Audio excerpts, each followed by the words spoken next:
It was well past midnight when I finally left my friend's house.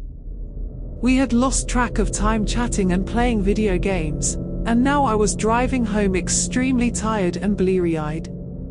The deserted highway stretched endlessly in front of me, illuminated only by my headlights. I blinked heavily, trying to keep my vision focused. The rumble of the road beneath my tires and the yellow lines flashing hypnotically were lulling me towards sleep. I cranked up the radio to blast some energetic music, hoping it would keep me awake. The chorus of the pop song echoed through the emptiness around me. I sang along loudly, thumping my hands on the steering wheel to the beat. Up ahead, the lights of my car reflected off a battered old sign announcing a rest stop 1 mile away. I sighed with relief. A quick stop to splash some cold water on my face and stretch my legs was just what I needed.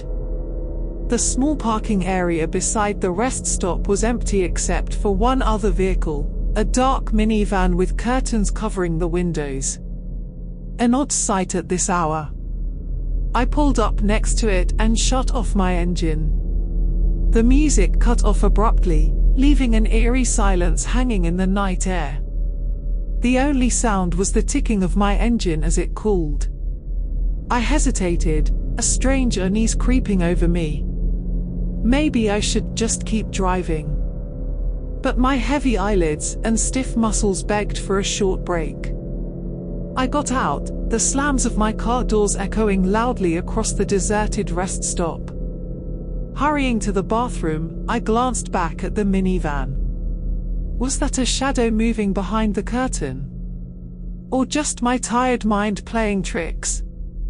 The fluorescent lights flickered and hummed in the grimy bathroom. I splashed rust-colored water on my face, then headed back outside quicker now. My footsteps crunched on the gravel.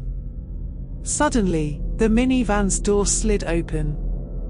Two figures stepped out wearing dark ski masks. One held a bat. I spun around and sprinted for my car as they pursued. Fumbling with my keys, I dove in and frantically turned the ignition. The engine sputtered and died.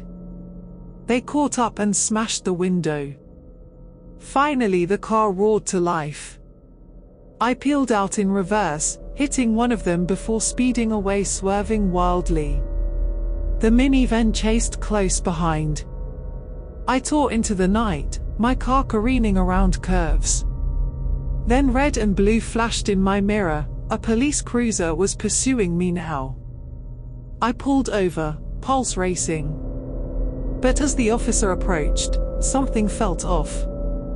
He barked menacing questions, shining his light in my face. A feeling of dread came over me. He forced me from my car in cuffs, shoving me into his cruiser. My abandoned car receded in the distance as we drove deeper into the backroads. Up ahead was another vehicle, joining the convoy. We turned down a dirt road leading to a cabin concealed by trees. Inside, the two figures from the minivan waited with more corrupt cops. This had all been a coordinated trap. There would be no escape from this nightmare. The officers marched me to the sinister cabin, its windows glowing ominously. Inside, the two figures from the minivan waited with the corrupt cops. As the door slammed behind me, I knew this was a carefully orchestrated trap I might not escape. The guards paused as they turned to look at their latest prey. They bound my hands and feet as the cops looked on casually. These backroads were their hunting ground, and I was trapped.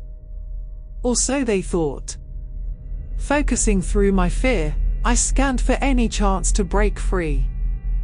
When one leaned down to grab me, I smashed my forehead into his face. He stumbled back, blood gushing from his nose. I scrambled up and bolted for the door as shouts rang out. Staggering outside, I fled into the dark woods.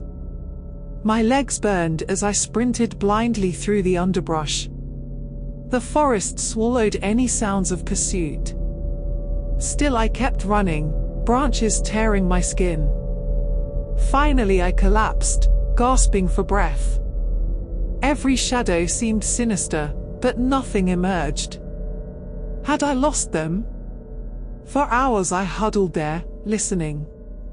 Then cautiously, I crept through the lonely night on my long journey back to safety. By dawn, the trees thinned into farmland.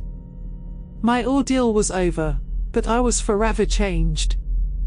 I would not make the mistake again of driving those desolate roads after dark. The evil there would haunt me always.